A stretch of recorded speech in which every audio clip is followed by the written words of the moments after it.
In June of 2014, I made it possible to drag corpses in Yandere Simulator, and I quickly noticed that I could stand on top of dead bodies. This made me wonder if it was possible to gather a bunch of corpses into a pile and use them as a stairway to climb over walls. I tried it, and it worked. I thought it was funny, so I posted a video of the corpse stairway, and I got a lot of responses. A few people actually suggested that I should stop developing Yandere Simulator and start developing a puzzle game about stacking schoolgirl corpses on top of each other. One person in particular said something memorable that has stuck with me for years. He said, "When you are developing a game, and you accidentally discover something that is way more fun and interesting than your original plan for the game, you should abandon your original plan and start building your game around the new discovery you made." When I read that post, I immediately said, "No way! I'm not going to change my priorities every time I see something cool. I'm going to stick to the original plan." But I did not stick to the original plan. The Yandere Simulator that exists today is completely different from the game that I designed back in 2014. Why? What made me deviate so much from the initial plan? When did my priorities change? Well, it didn't happen for any one specific reason, or at any one exact moment in time. Rather, the transformation of Yandere Simulator was a process that happened gradually over a long period, for many different reasons. I think I can explain exactly how it happened, and in this video, that's what I intend to do. If you go back and look through the oldest videos on my channel, you'll notice that almost every upload was about the latest feature that had been added to the game. Kidnapping, then senpai, then teachers, then pushing girls off the roof, then poisoning, then drowning, and so on. I had a list of every core feature that the game needed in order to be complete, and I was going down that list, implementing every feature one by one. I moved directly from one task to the next, making constant progress towards the completion of the game. During this period of time, I thought of Yandere Simulator as a checklist of tasks to do.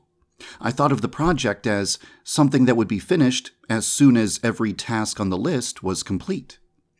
However, I eventually stopped seeing Yandere Simulator that way. Over time, I started to see the game as something else. There were a lot of different factors that changed my perception of the game, but out of all of them, the one factor that had the greatest degree of influence was the game's sudden rise to popularity on YouTube, starting in 2015. Being able to watch people play the game I was developing was an eye-opening experience. I got to see what parts of the game were confusing to people, what features people enjoyed the most, and I got to hear people talk about the features they wished were in the game. Releasing a new build of the game, then watching people play the latest build on YouTube, and then making improvements to the game based on what I saw in those videos was a positive feedback loop that quickly became my daily routine. It was so rewarding and so fulfilling that it began to affect the way I viewed the game. Instead of seeing Yandere Simulator as a checklist of tasks to complete, I started seeing the game as something that should constantly be updated and improved based on what I observed from the fan base. When I saw how much fun players were having with a mod that allowed them to pose the game's characters, I decided to add new functionality to the game that would help players be creative and build scenes. When I saw how much fun people were having with the game's murder mechanics, even though the game lacked an official rival to kill, I decided to add a new gameplay mode, where the player is given missions to kill specific students while meeting strict criteria, so that people could enjoy the act of eliminating targets and completing objectives even without a rival in the game. When I saw how much fun players were having by creating challenges for each other, such as killing all of the students at school in alphabetical order, I decided to make those challenges official, complete with new music and new features to make the process more enjoyable. When YouTubers described the features they wanted to see in the game, such as turning a decorative object into an object with actual functionality, I decided to add the features they wished for. Whenever I saw people find creative ways to enjoy the game, I couldn't resist the urge to enrich the experience for them. And whenever I heard people describe what they wanted to see in the game, I couldn't resist the temptation to make their wishes come true. As time passed, Yandere Simulator started to feel less like a checklist of tasks and more like an amusement park that I should fill with as many cool attractions as possible. Giving people new ways to have fun and get more enjoyment out of the game was very rewarding, and it always felt like a meaningful way to spend my time. So I gradually began to focus less on my checklist and focus more on just making Yandere Sim into a really fun amusement park.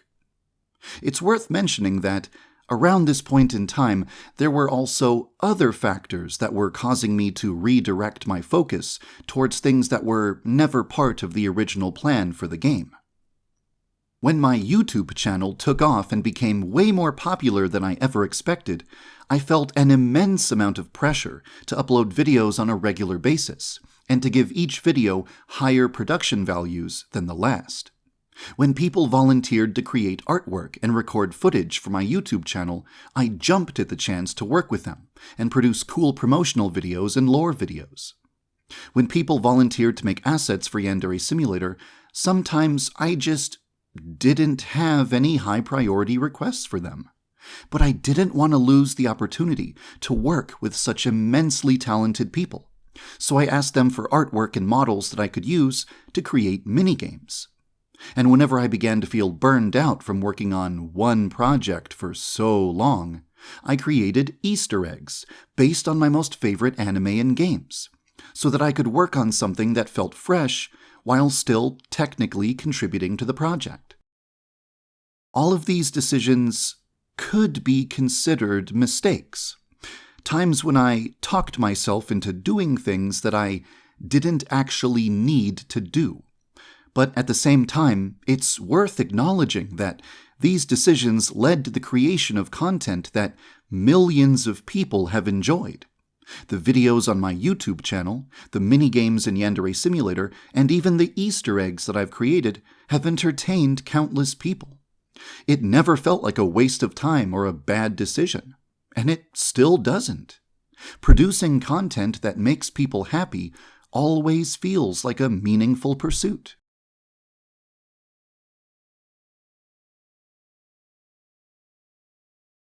At this point in the video, let's take a moment to summarize what I've discussed so far. At the beginning of the game's development, I was only concerned with one thing: completing a checklist of tasks. But over time, I observed that people were finding interesting ways to enjoy the game, even though it lacked an objective.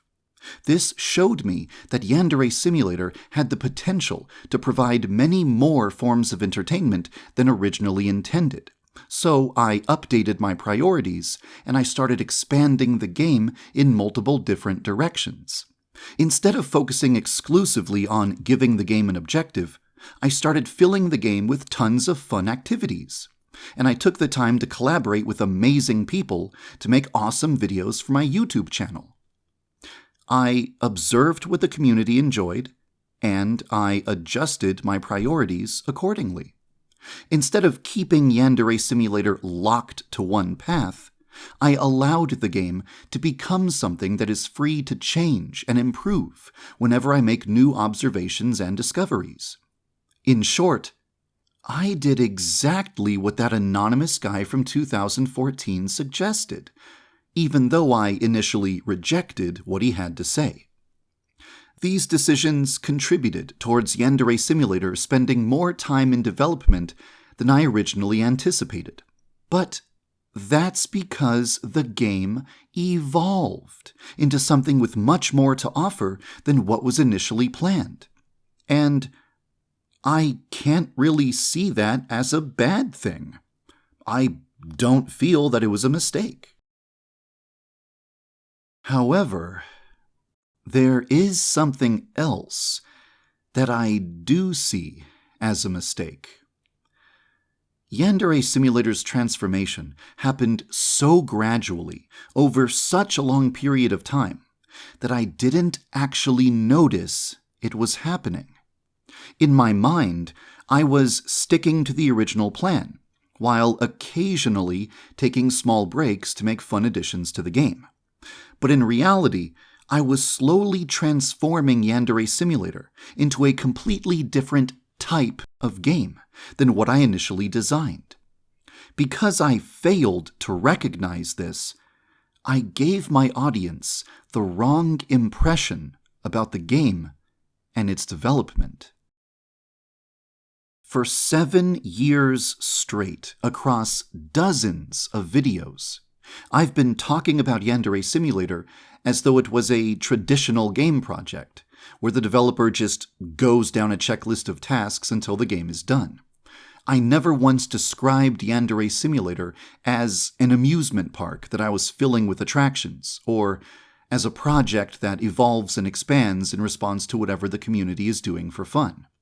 At absolutely every opportunity, I portrayed myself as a developer who was working single-mindedly towards a specific goal, when in truth, I was pulling the game in many different directions simultaneously, motivated by a desire to please as many people as possible. I told people to expect a stealth assassination game about killing 10 rivals. But instead of making that, I made an amusement park with dozens of attractions and only one rival. Because my words were inconsistent with my actions, many people began to question my intentions and doubt my integrity. This could have been avoided so easily if only I had recognized early in development that Yandere Simulator was drifting away from the original plan. I could have told people to expect a school sandbox that is regularly updated with new features and activities. This would have given people the correct expectations for the game, and all of the work I've done over the past few years probably would have been judged very differently. Instead, many people completely ignore the giant mountain of content in Yandere Simulator and judge the game exclusively on the number of rivals that are not present.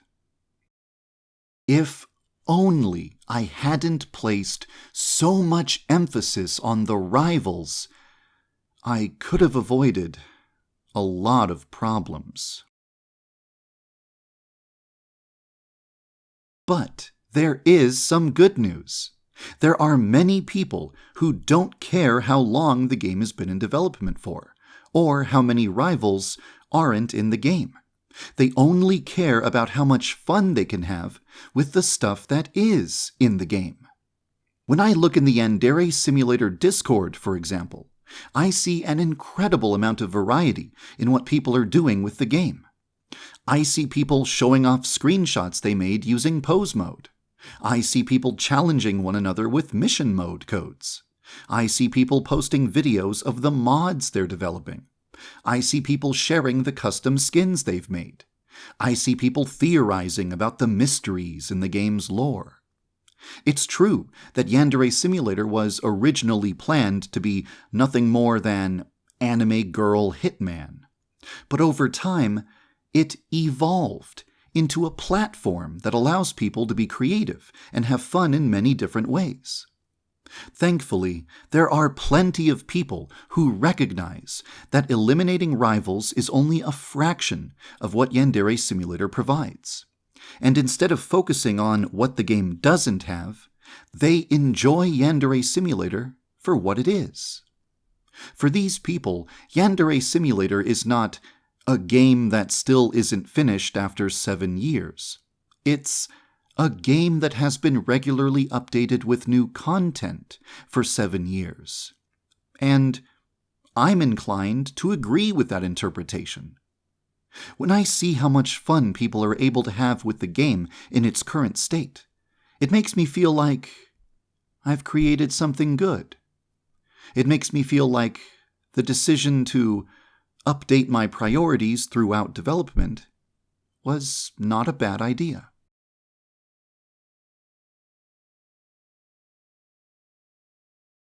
Now, after hearing me say all of that, you might be thinking, so YandereDev, is this video your way of saying that you see Yandere Simulator as the type of project that just keeps getting updated with new content and features indefinitely, and that you don't actually have any interest in working on the rivals or finishing the game? No. Actually, the opposite is true. I'm happy that I've created something that so many people enjoy for such a wide variety of different reasons. But I never intended for one project to dominate my life for 7 years. Even though I enjoy working on the game, there are so many other things I want to do with my life. I want to return to some of the prototypes that I was developing before I started working on Yandere Sim. I want to make short, simple games that can be beaten in under an hour. I even want to try stuff that has nothing to do with game development, like recording audiobooks. But it would be wrong to start any new projects before I've finished my current project, which means I won't have the freedom to do whatever I want with my life until Yandere Simulator is complete. This leads to a feeling of being trapped or even imprisoned by the project.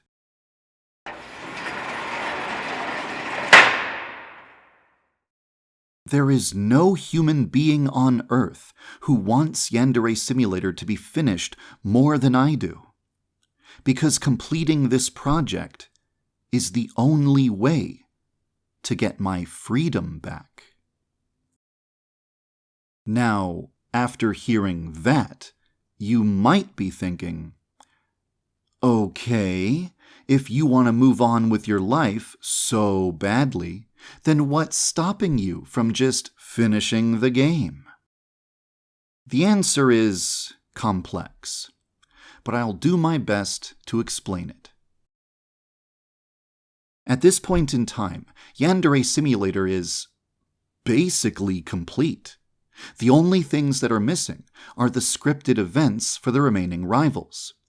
But to implement those events, I'll need hundreds of animations and voiced lines. To get the assets I need, I'll have to hire animators and voice actors. And to raise enough money to pay them, I'll need to conduct a crowdfunding campaign. But people will only donate to the crowdfunding campaign if they trust me. And that is where the problem is.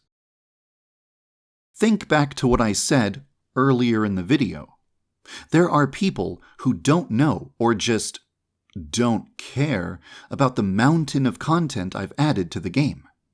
They judge the game exclusively by the length of time it has been in development for, and the number of rivals that are not present. And because there is only one rival in the game after 7 years, they perceive Yandere Simulator as a game that has barely made any progress towards its goal. And they perceive me as a developer who doesn't deserve their trust or support. It's true that various factors have resulted in Yandere Simulator's development taking longer than originally anticipated. Most of those factors are far outside of the scope of this video and will have to be discussed in detail another time. But the main problem is that when people attempt to explain why Yandere Simulator has been in development for so long, they often make up outlandish theories that are as far from the truth as possible. For example, there are actually people who really believe that Yandere Simulator's lengthy development time is part of an evil, villainous plot to stretch out the number of monthly donations I can receive. To be honest, this theory is absolutely ridiculous and falls apart after just a few seconds of critical thinking. But the fact remains that there are actually a lot of people who believe it. And sadly, that's only one example of many things that people say about Yandere Simulator and myself, which are not true. As long as there is a large number of people who doubt my integrity, I predict that a crowdfunding campaign would have zero chance of success. In other words, just finish the game is not an option right now, because it's currently impossible for me to get the support I need to bring this project to completion.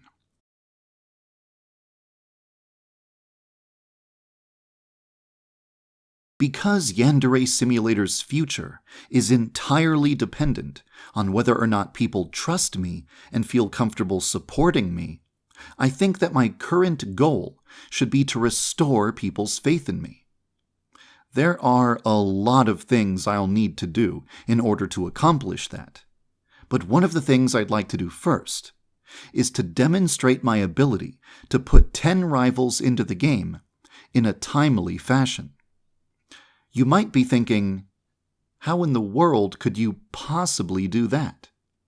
But actually, I have an idea that would allow me to achieve this goal in a relatively short amount of time, without the need for any new animations or new voice acting. I want it to be a surprise, so I'm going to keep it a secret until it's ready. But I will say one thing. For some people, it will satisfy the criteria of making Yandere Simulator a finished game. So, now that I've had all this time to think about it, how would I define Yandere Simulator? Is it a stealth assassination game about killing 10 girls? Or is it an amusement park full of activities? Well, the answer is, it's both. I plan to deliver a game about eliminating 10 rivals with fun stealth mechanics, and while I'm doing so, I will also be observing what players like doing, and regularly adding new features and content to the game according to what the community enjoys. And sometimes, I'll put stuff into the game just for fun. I'm sorry if you hoped that the game's development was going to proceed differently, but this is just how things turned out. And honestly, I think the game we have today is better than the game we would have had if I had stuck to the original plan from 2014. Of course, I'm still going to be proactive about moving the game towards completion, but I've been placed into a very troublesome position, and it will be difficult to determine the best way to proceed from here. The only guarantee I can give you is that I'll continue trying my hardest to bring you the best game I can make. There is still a lot more I could say about Yandere Simulator's early history, the various factors that have affected the speed of development, and the misinformation that is surrounding the game. But those subjects will have to wait for another time. For now, I'm just going to get back to work. Thank you for taking the time to hear me out, and thank you for following the development of Yandere Simulator.